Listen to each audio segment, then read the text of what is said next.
Өнөөдөр өмнөх хичээлээр үзсэн хичээлийн үргэлжлэл явна. За өмнөх хичээлээр бид нэр ханшийн импульс хөдөлгөөний дараах нэгдүгээр хөдөлгөөн буюу аксиом 1 гэж үзсэн тийм ээ. За тэгвэл өнөөдөр дүрс хувьсан гэж яг яадаг юм бэ тийм ээ. За импульс явлаа. За өмнөх хичээлээр заасан энэ импульсийн задрагаа гэж заасан шүү дээ тийм ээ. Цул импульсийг одоо дундаа ямар ч өөр өнгийн лаагүй цул явж байгаа нэг өнгийн лаануудыг одоо импульс гэж нэрлэв шүү дээ тийм ээ. За энэ импульсыг дотор нь задлаад үзэхээр өөр өнгийн лаанууд ингээд завсранд гарч ирдэг тийм ээ. Pullback гэж нэрлэдэг тийм ээ. Ханш явлаа, эргэлт хөдөлгөөн хийлээ, эргэлт буцалт хөдөлгөөнийг хийлээ, дахиад өслөө буцалт хөдөлгөөнийг хийлээ. Яг гэвэл ханш чи өөрөө зүгээр чигээр ингээд явсаар гал нэг 4,000 хэдэн зуун дээр хүрээд буцаж ингэж явсаар гал 3,000 дээр хүрээд ингэдэг биш. Заавал ингээд ийм өсөлт дундалт хөдөлгөөнүүд хийж явж байгаа шүү дээ. За тэгэхээр энэ импульс pullback хөдөлгөөнүүд бол дунд нь заавал гарч ирдэг. За pullback импульс хөдөлгөөний дараах нэгдүгээр хөдөлгөөн бол заавал ийм хотгор дүрс байна. Concave хөдөлгөөн явна гэдэг төрөчийн хичээл дээр заачсан тийм ээ. За тэгэхээр энэ дүрс маань хэрвээ энэ талаагаар давж чадахгүй болвол энэ талааны биеэр давж ингэж хаагдаж чадахгүй зүү татлаа дараагийн лаагарлаа дахин явлаа зүү татлаа нэг иймэрхүү байдалтай ингээд энэ зоно одоо жишээлбэл энэ дээр зоно үүсгэж штэ бид нар тийм ээ одоо нөгөө өмнөх хичээл дээр байж байгаа штэ өмнөх хичээлүүд дээр нөгөө лам багны онлын өмнөх хичээлүүд дээр байж байгаа тийм ээ энэ зоно ла биер давж хаагдаж чадахгүй тохиолдолд бид нэр эргээд доошо хардаг тийм ээ эргээд доошо хардаг. За энэ унах юм байна. За унаад хаа хүрэх юм бэ гэхээр эхний ээлжинд энэ өмнөх энэ хөдөлгөөний төгсгөлийн pullback-аар хязгаартай ийм хотгор дүрс явна гэж заачсан. Энийг аксиом 1 дүрс хадгалагдах зарчим гэж бид нэр өмнөх хичээлээр үзсэн байгаа. Энэ тийм ээ. За энийг юу гэж үзэх юм бэ гэхээр дид импульс гэд үзчихэж байгаа. Энийг энэ бол үндсэн түлхэр хөдөлгөөн импульс. Энэний дараа бид нар энэ өсөлтөн дээр чинь энэ дүрсийн өрөөсөн талын ханны энэ өсөлтөн дээр чинь бид нар дахиад тренд лайн татаж болж байгаа. Жижиг импульс тийм ээ. Жижиг импульс, дид импульс гэж нэрлэдэг. За энэ дид импульс чинь өөрөө энэ дүрсийн нэг хан болчихж байгаа. Энийг сэтэллээ дахиад ийм заавал хотгор хийнэ. Хотгор хийхдээ энэ сэтэлж байгаа энэ тренд лайныхаа энэ татагдаж болсон энэ өсөлтийн хамгийн энэ сүүлд гарч байгаа энд 2 ч байж болно шүү дээ 3 ч байж болно шүү дээ энэ pullback чинь тийм ээ энэгээр хязгаартай хотгор дүрс юм. Энийг бол дүрс хадгалах зарчмаа гэд өмнөх хичээлээр заасан байгаа. За тэгвэл энэ дүрс одоо дээшгээ ингээ өсөө явуул яах вэ? Тийм ээ энэ дүрсээ бид нэр ингэж зурхгүй нь шүү дээ. Ингэж зурж болно. Гэхдээ хизээ ингэж зурах вэ? Эсвэл бид нэр хизээ ингэж зурах вэ? Ямар үед? Яасан үед? Ийм асуулт гарч ирнэ тийм ээ. За тэгэхээр Fibonacci retracement гэж байдаг. Бид энийг тааруулах ёстой. За Fibо-го татлаа. Fibо-го ингээд татхаар та нарыг бол одоо юу энэ хэрэгэлдэггүй хүмүүс их бол энэ ингээ байж байгаа ингээ янз бүрийн өнгөтэй одоо энэ доторх өнгүүд нь ингээд өөр тийм ээ. Цаанаасаа энэ үндсэн тохиргоо нь ингээд байж байгаа байхгүй юу? Одоо жишээлбэл нэг иймэрхүү тийм энэс ч олон ингээ янз бүрийн тоомотой юм байгаа. Ингээд татхаар. За тэгэхээр энэ цэг дээр нь дараад энэ settings энэ тэмдэг биш үү settings гэдэг. Энэ дээр дараад энэ урт талын энэ чагтуудыг бүгдийг ингээд эхний дөрвийг үлдээгээд бусдыг идэвхгүй болгоно ингээд. За энэ дөрв дотор ч өөр тоонууд байж байгаа. Энийг бүгдийг засаж хүчин 0 тэгээд 1 гэд тийм ээ. Тэгээ 2 3 засаж хүчлээ. За энэ арын өнгүүдийн уул нь ингээд хар болгоо соличул зүгээр идэх яагаад гэвэл нөгөө энэ ногоо могоо өнгө чинь лаануудын улаан эднэр өнгө чинь лаануудын өнгөтэй давхцаад идэв учраас жоохон харагдах нь баг. За инглээ ингээ хар болголоо. За энэ доош нь ингээ татхаар энд reverse гэж ингээ prices на юу те идэвхтэй энэ reverse гэдэг нь идэвхгүй байж байгаа танарах дээр.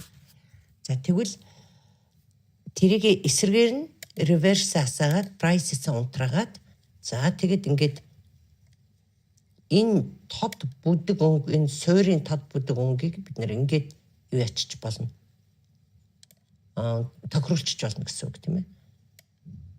Нэг иймэрхүү. Ингэчгэр чи бүр пат харуулчих шүү тэр өнгөн за. Ингээд тохируулчих болно. За энэний ард гарчаад байгаа юм байна. Энийг нэг ийш нь болгож байгаа хэлээд үгүй. За энд энэнгээр одоо жишээлбэл энгүүл юм хав харуулчих шүү тийм ээ. Тэгээ ийш нь ингээд жоохон ингээд бүдгрүүлээд энэ голын зураасууд нь ингээд тод байж ах хэвээр. За энэ голын зураасууд нь хаана байдаг юм бэ гэхээр энэ дээр байж байгаа тийм ээ. Энэ тренд лайныг идэвхгүй болгочих. Энэ нэг ташуу зураас байгаа тийм. Энийг ингээд идэвхгүй болгоод за тэгээд тэр голын хар марна гэд энэ нарийн бүдүүн байх уу гэд энэ levels line гэд тийм. Энэ levels line гэд энэ минийгээ тэг өөрсдөө тааруулчихна гэсэн тийм ээ. За тэгээ хамгийн сүүлд ок дарснаар идэв чинь. За ингээд Fibonacci-га тааруулаад авчихна. За энэ Fibonacci биднэрт юунд хэрэгтэй юм бэ гэхээр за бид нар эндээс Fibonacci татлаа 0-ийн төвшинг дүрсийн ёроол дээр тавилаа. 2-ын төвшинг дүрсийн эхлэл төгсгөлийн яг энэ төвшин дээр тааруулж тавина. За Fibonacci татаж эхлэхдээ хаанаас татж эхлэх вэ гэхээр энэ ёроол дээр одоо жишээлбэл ийм ла байлаа гэж бодъё тийм ээ. Ийм ла байлаа. Энд зүү байлаа юм. Хэдчний урт байх нь хамаагүй ийм байсан ч болно, ийм байсан ч болно тийм ээ. Энэ лааны заавал ёроол дээр тавина. Энэ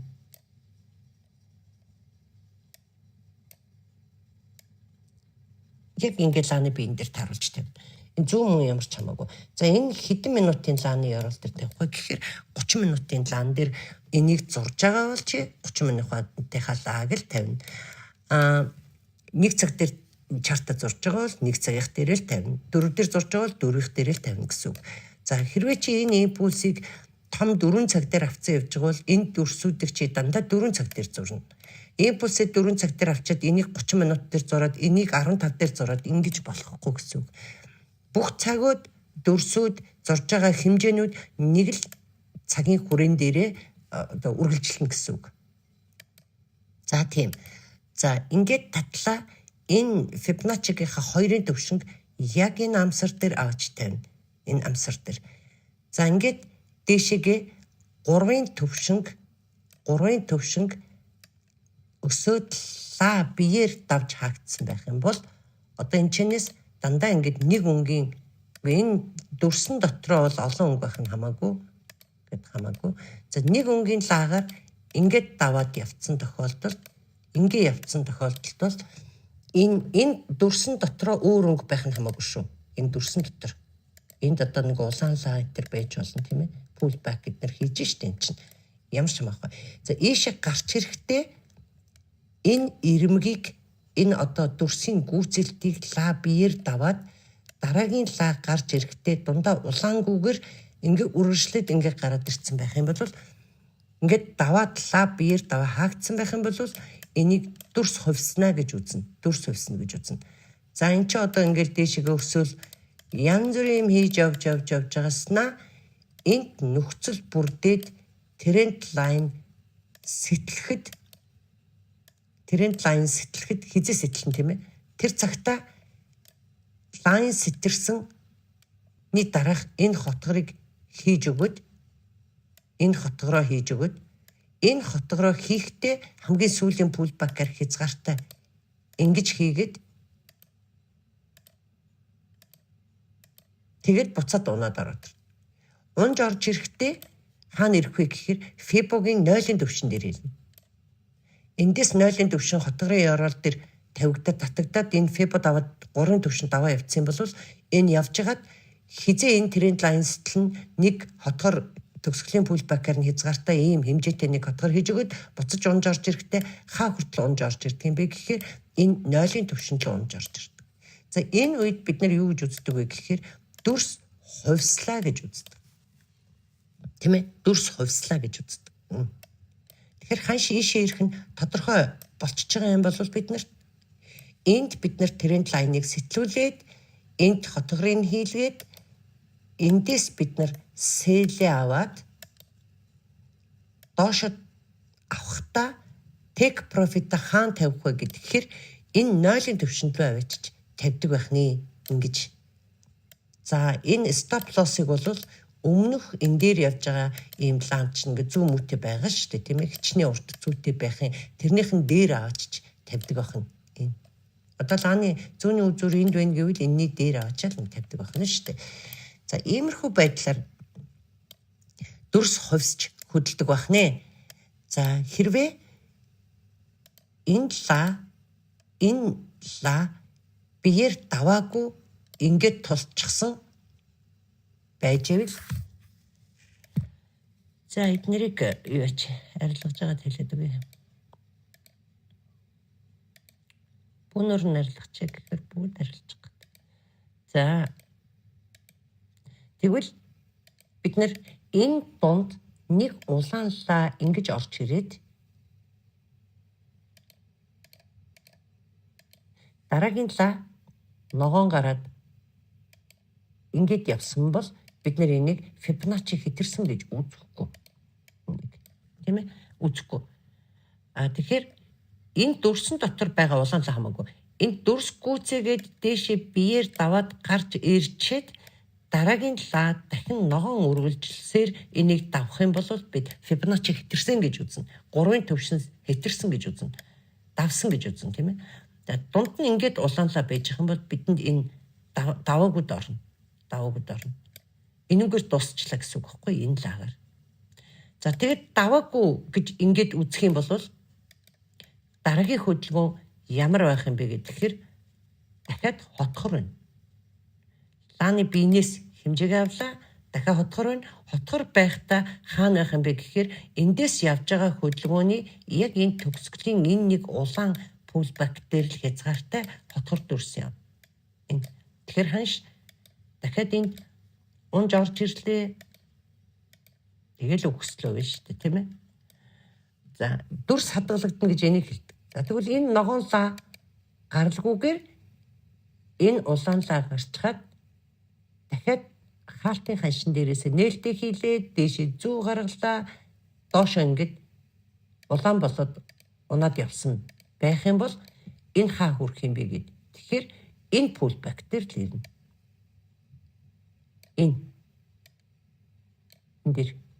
Энд өөр ямар нэгэн pullback байхгүй байгаа үстэй тийм ээ. Улаан юм байхгүй шүү дээ. Энд дээр шууд улаан эргэцэн.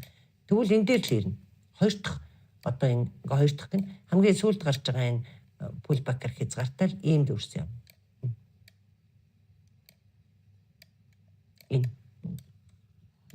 Тэгвэл энийг энэ Fibo даваагүй юм чи Fibo татах ямар шаардлага байна тийм үү? Fibo нь хэрэггүй болчихно.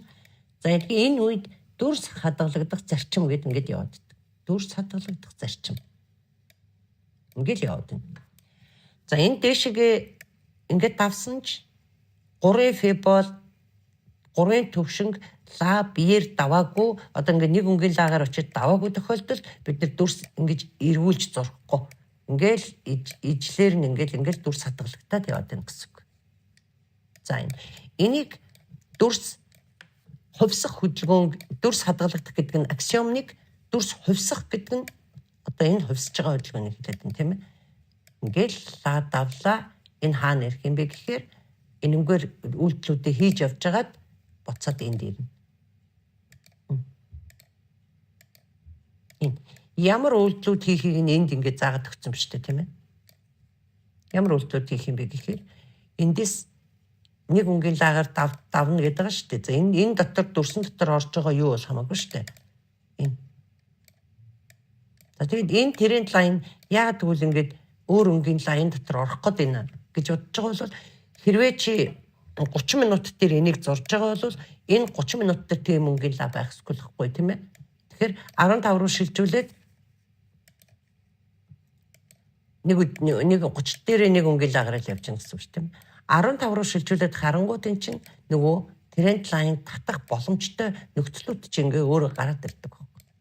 Ингээ гарч ирснийхэн дараа тренд лайн сэтэллээ энэ сүүлийн хязгаараар энэ чинь 30 минут руугаа буцаага шилжүүлээд энийг олцоход 30 руу бид буцаа шилжүүлээ харахаар энэ чинь ийм юм харагдахгүй pullback гэд 30 минут дээр зүгээр л ийм зүйтэй лаанууд болж харагдана. Гэтэ бид нар 15 дээр ингэж хэмжээ авч байна. Гэтэ би бол нэг ийм хэмжээг зөвлөдөг юм аа. Ингээд нэг ийм жижигхэн юм 15 дээр тавиад зураад бити байгаарай л гэж хэлдэг.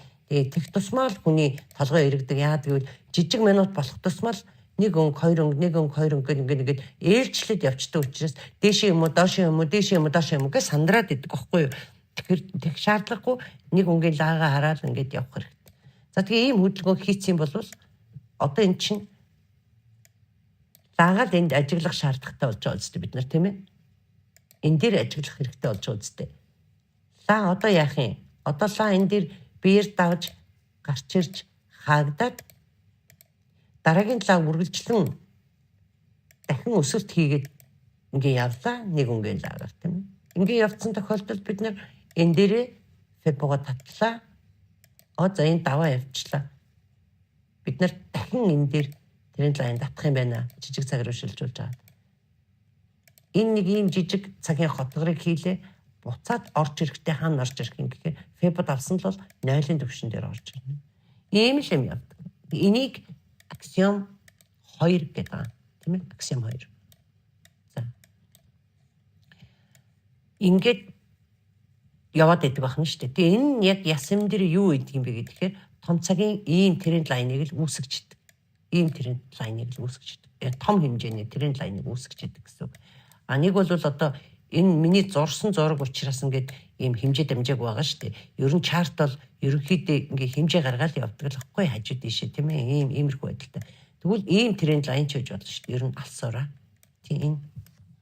Энийг хийхдээ ийм хэмжээнүүд ингээд хийгээ явдаг л гэдэг ойлгочих. Тэгэхээр манайхан бол тренд лайн зурчаад хизээ энийг сэтэрх юм бол гэдтэй. Одоо жишээлбэл энд явж байгаад дүрс эргэх шаардлагатай болох юм бол энэ хүртэл орж ирэхдээ тренд лайн сэтэлж байгаа юм тийм ээ. Ингээд сэтэлж байгаа. Одоо сэтэлж байгаа гэсэн үг байхгүй юу? Ингээд энэ чинь ингээд явсаар хагаад нэг тренд лайн сэтэлэхдээ заавал энэ дэр ингэж нэг дүр сольцохтой заавал тренд лайн сэтэлж орж ирэх шаардлагатай болж байгаа. Энэ үед одоо эргэлээ гэж үзнэ тийм ээ. Дүрс эргэлээ. За тэгэхээр дүрсийн хадгалагдах зарчим, дүрсийн хувьсах зарчим хоёр ийм ялгаатай байдаг байна. Фибоначчигаар л хэмжиждэг гэсэн үг байна. За ингээд дараагийн хичээлээр бид нар импульсийн хүчний момент хэрхэн шилждэг юм бэ? Импульсийн тухай хичээл орно. Импульсээ жоохон дэлгэрүүлээд явъя. Яагаад гэвэл хүмүүс хаанаас импульсээ эхэлж олох вэ гэдэг ч юм уу тийм ээ. Импульс ингээд жишээлбэл ингээд гарцсан байвал яах юм бэ? Ингээд нэг импульс явснаа зөрөөд нэг ингээд импульс гарцсан. Одоо тэгээ шууд ингээд гарцсан. Энэ хоёрын одоо алийг авах вэ гэх тийм ээ. Алийг нь би үндсэн түлхүүр импульс одоо энэ үндсэн импульс гэж үзэж дараагийн хөдөлгөөнийг зорох вэ гэдэг ч юм уу тийм. Иймэрхүү юм дээр толгой эргэж магадгүй. Тэгэхээр дараагийн хичээлээр хэдүүлээ импульсийн хүчний момент шилжинэ гэж юу хэлдэг юм бэ гэдэг тухай хичээл орно.